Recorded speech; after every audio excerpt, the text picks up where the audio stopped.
Diagnóstico. Ciência. Tecnologia.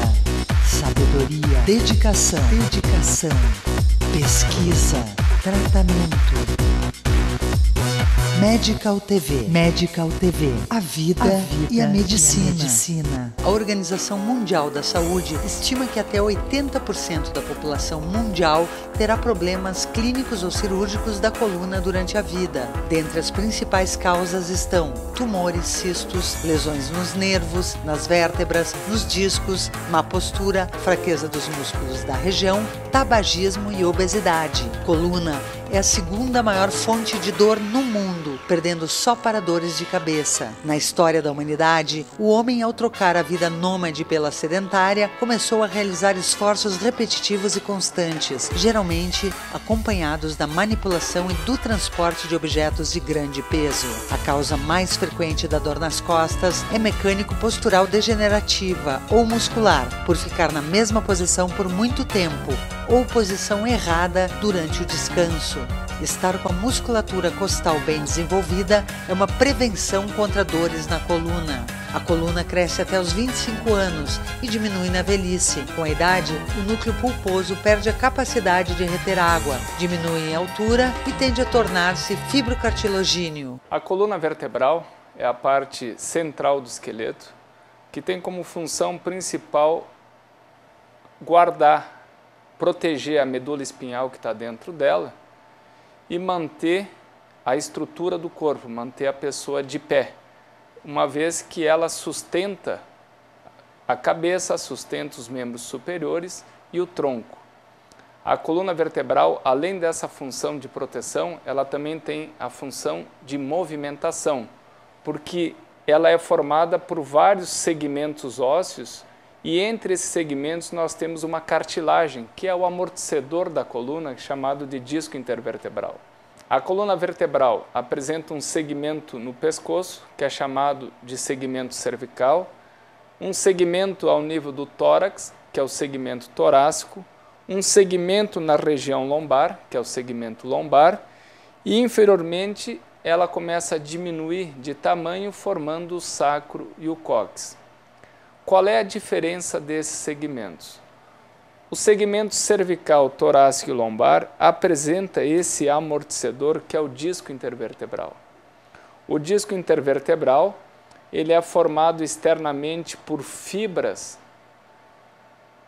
que são fibras circulares, que mantém dentro dela um líquido, um gel, que é chamado de núcleo pulposo. A função do disco intervertebral, além de permitir a mobilidade da coluna vertebral, é absorver os choques constantes que a gente tem no nosso dia a dia. O sacro e o cóccix não apresentam disco intervertebral. Logo, a gente nunca vai ter problemas ou patologias do disco, tipo hérnia de disco, ao nível do sacro e do cóccix, só do segmento lombar para cima. O segmento lombar da coluna vertebral, ele apresenta dentro dele raízes nervosas e a medula espinhal que termina ao nível da segunda vértebra lombar. Ou seja, a medula espinhal, que é quem comanda os nervos e, consequentemente, o movimento, ela percorre todo o trajeto da coluna cervical, torácica e termina ao nível da segunda vértebra lombar, que é o nível de L2. Abaixo da segunda vértebra lombar, eu não tenho mais tecido nervoso medular, eu tenho nervos espinhais, que são muito mais resistentes. Então, isso nos preocupa quando alguém tem um traumatismo na coluna vertebral. A gente sempre gostaria que esse traumatismo fosse abaixo de L2, porque abaixo de L2 eu não tenho a medula espinhal e os nervos são resistentes ao trauma. Enquanto que se for acima da segunda vértebra lombar, eu vou ter, em alguns casos, a compressão da medula e isso vai afetar o movimento de membros inferiores ou movimento de membros inferiores mais membros superiores. Então, as pessoas precisam entender que a coluna vertebral, que sustenta todo o corpo na função ereta, ela é composta por ossos, músculos, articulações e ligamentos.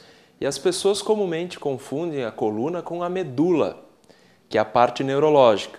Mas a coluna não é só a medula. A coluna são todas essas estruturas que são responsáveis pelo movimento da pessoa e pela manutenção postural.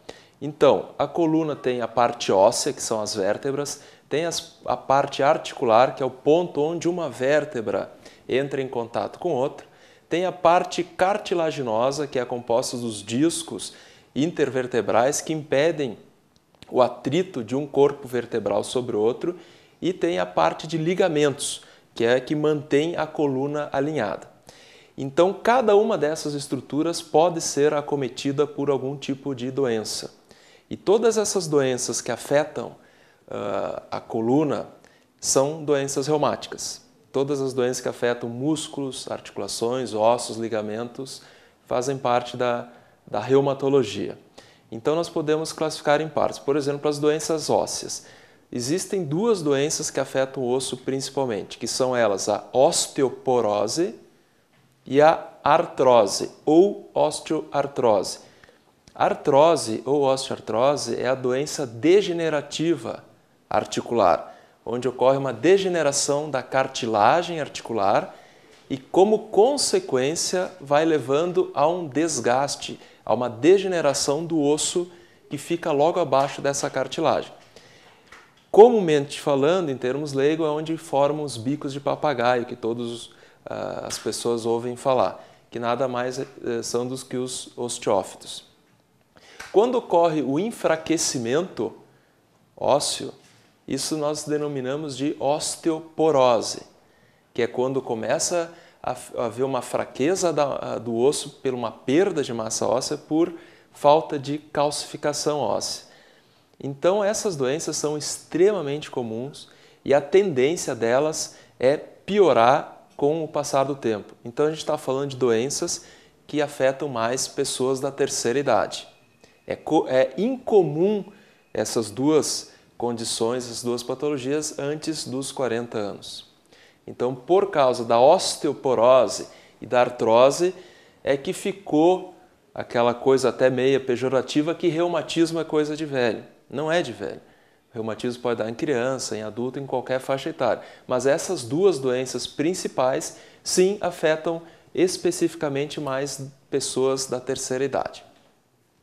Outro grupo de doença são as doenças que provocam inflamação na articulação, onde uma vértebra se articula com outra, e nos ligamentos da coluna, que são as doenças inflamatórias. Então, é um outro capítulo de doença.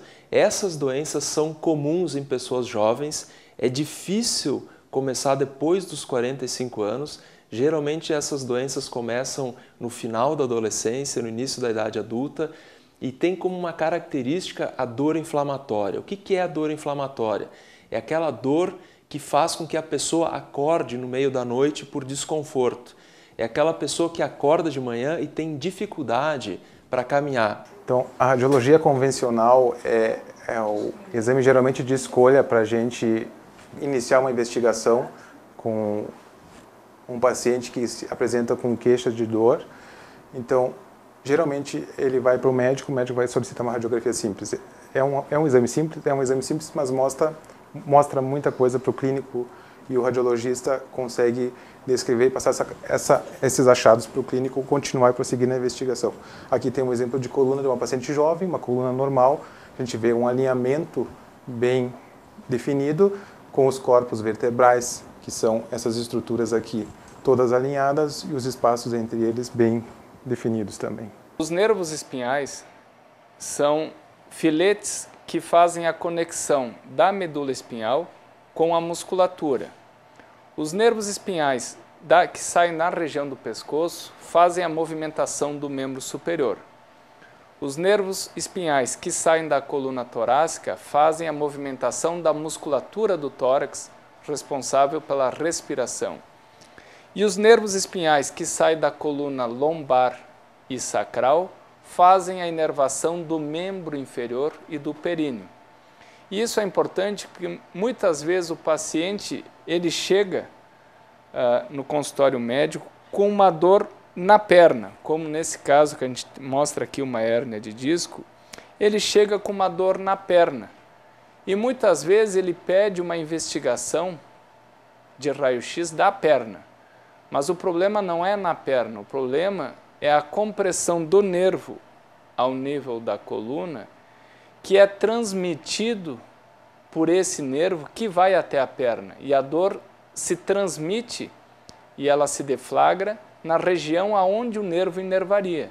A ressonância magnética, ela é um método moderno que permite avaliar com bastante clareza as estruturas da coluna, tanto a parte óssea, como visto no raio-x, como as estruturas internas, os nervos, as ênteses, as articulações, o líquido dentro da medula. Tá?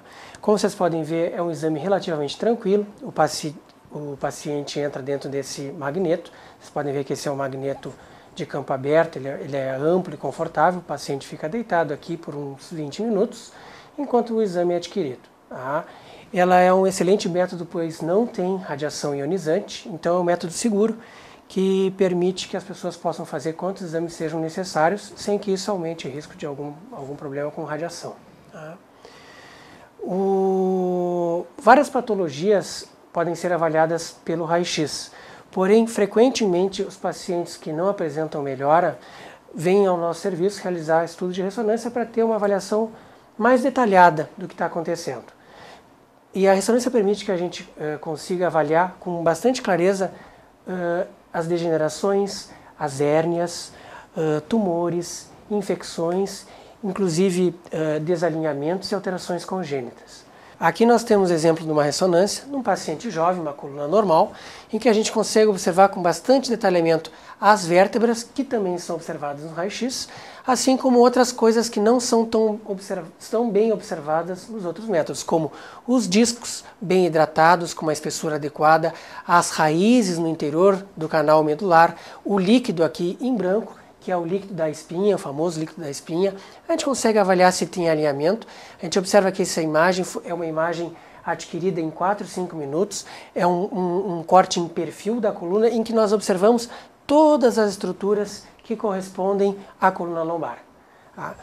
Nesses casos, quando a gente tem, no caso, um trauma na coluna, se o trauma pegar a região do pescoço, ele poderá, havendo compressão da medula espinhal, impedir o movimento do membro superior e de toda a transmissão nervosa que vai para baixo, em direção aos membros inferiores, inclusive podendo comprometer a respiração.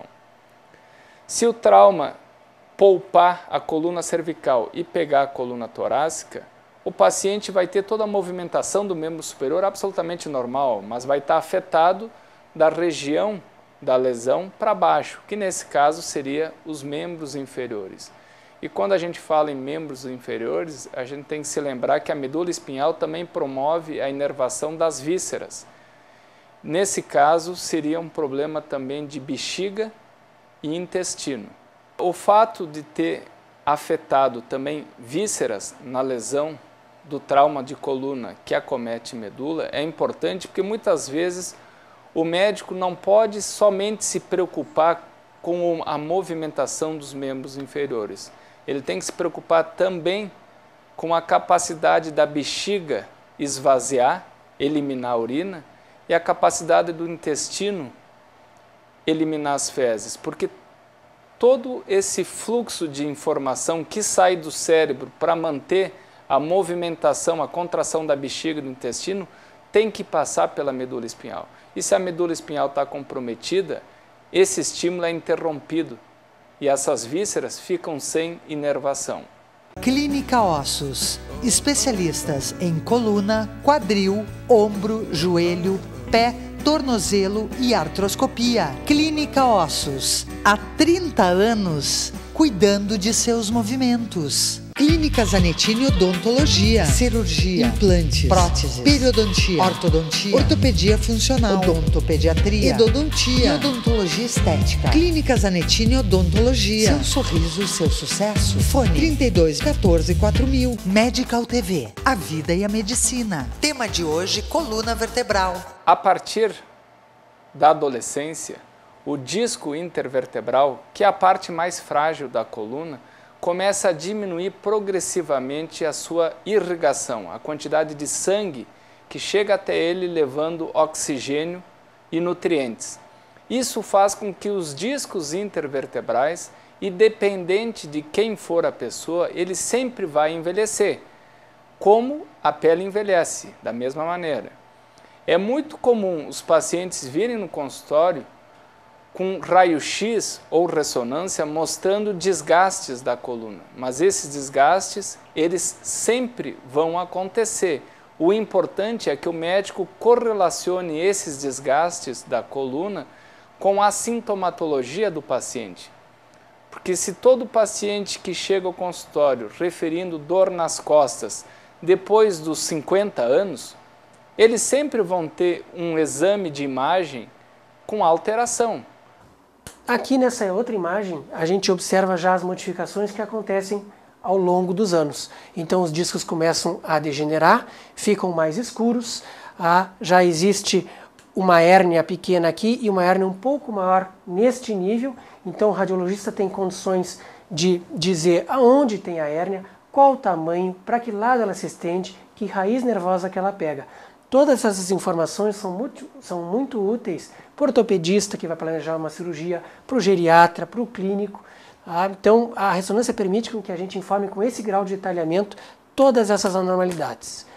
Além disso, como a gente enxerga bem as estruturas tanto do osso como da medula, a gente consegue definir outras coisas, como processos infecciosos, infecções na coluna, tuberculose na coluna, tumores, tanto tumores que nascem na coluna, como tumores que dão metástases. É importante correlacionar outras causas de dor nas costas, que não é só a coluna vertebral, existem mais de 50 causas de dor nas costas, e a coluna vertebral, principalmente a sua cartilagem, que é a parte mais frágil, o disco intervertebral, possa estar ou não se somando a esses outros fatores para dar dor nas costas.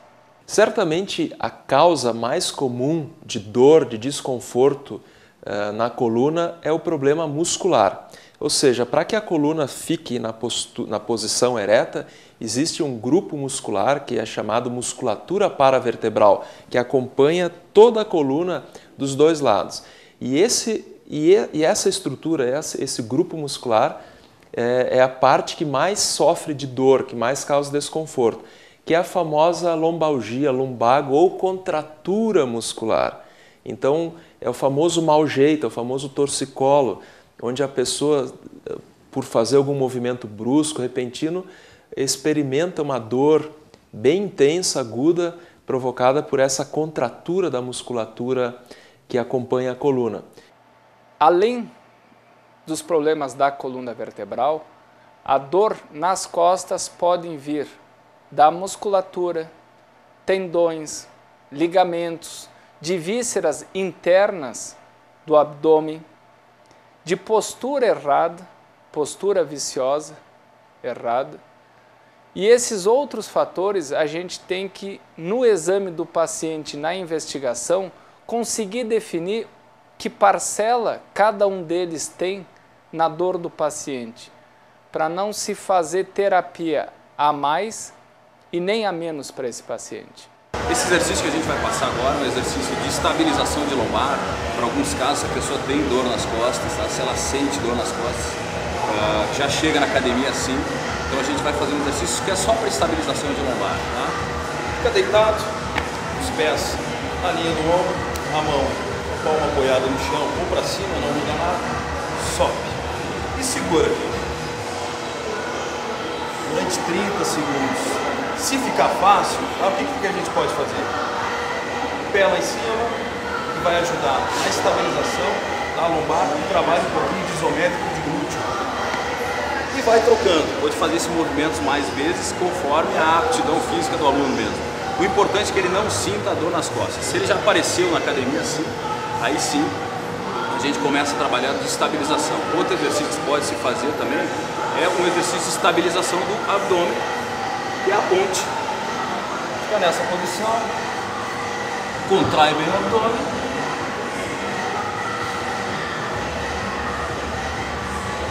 Esse é outro exercício de estabilização do abdômen. Quanto tempo a gente vai ficar? 30 segundos, 20 segundos? Não sei, conforme o aluno conseguir fazer. Tá? Esses são exercícios básicos, muito básicos. Se a pessoa tem dor nas costas, aí não. Aí mais adiante eu acho interessante a gente trabalhar um abdominal um pouquinho mais forte. Tá? Não só de exercício de estabilização, seja um exercício isotônico, tenha contração e relaxamento. Aí o abdominal simples, existem vários, esse é um dos mais básicos. Tá?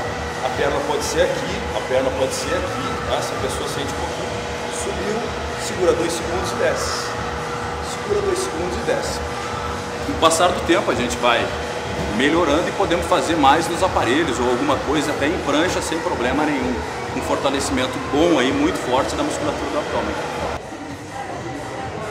Dá para adequar a carga, bom isso aí, se a pessoa tem uma evolução maior, aumenta a carga, aí a gente dá para fazer o plano de treinamento dessa pessoa e acompanhar bem como é que está a evolução dela.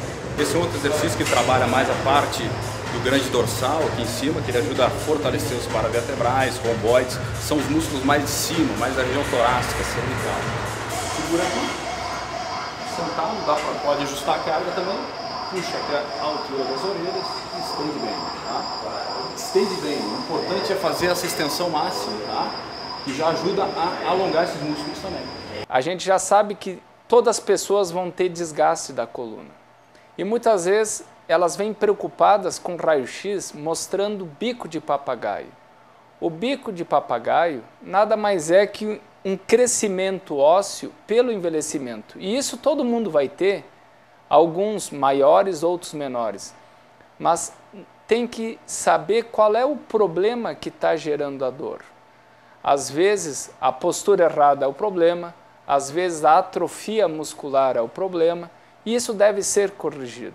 Uma das formas de tratar e prevenir as lesões é o RPG, Reeducação Postural Global. É um tratamento que se faz com o paciente de forma individualizada, onde o fisioterapeuta trabalha com as mãos, realizando posturas de alinhamento, alongamentos, pompagens e respiração. Outra forma que se utiliza e também pode ser de forma terapêutica é o método Pilates, que já é bem conhecido. O método Pilates é uma forma dinâmica de trabalho e ele trabalha o fortalecimento e o alongamento da musculatura do corpo do paciente, principalmente o fortalecimento do abdômen, que é o que dá sustentação para todo esse eixo que está interno. Essa aqui é a parte óssea, mas a gente trabalha a parte muscular bastante com os exercícios para dar toda a sustentação e firmeza para essa parte óssea. Instituto De Vita, clínica especializada em tratamentos de oncologia e hematologia. Instituto De Vita, tudo pela vida. Fone 54 3214 1700, Caxias do Sul. Dr. Francisco Wiesenthiner, oncologista clínico, CRM 15459. É tempo de comemorar o milagre da vida. Conception Centro de Reprodução Humana há 10 anos. O que a gente faz tem a sua cara. Serviços oferecidos: fertilização in vitro, inseminação artificial, espermograma, congelamento de óvulos, entre outros. Dr. Fábio Pascoaloto, urologista, CRM 2407. Medical TV volta em 3 minutos. Medical TV.